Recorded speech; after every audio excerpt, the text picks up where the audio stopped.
ইসরায়েলের হামলার মুখে আতঙ্ক ছড়িয়েছে ইরান জুড়ে। টানা ৫ দিন ধরে হামলা ও পাল্টা হামলা চলছে। এতে নিরাপদ আশ্রয়ের খোঁজে পার্শ্ববর্তী আজারবাইজানে পাড়ি জমিয়েছেন এ পর্যন্ত ৬০০ বিদেশি নাগরিক। খবর আল জাজিরার।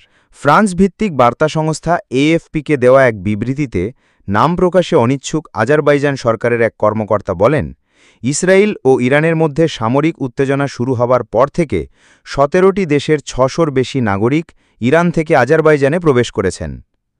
এই বিদেশি নাগরিকরা কাস্পিয়ান সাগরের উপকূলবর্তী আস্তারা চেকপয়েন্ট দিয়ে ইরান থেকে আজারবাইজানে প্রবেশ করছেন।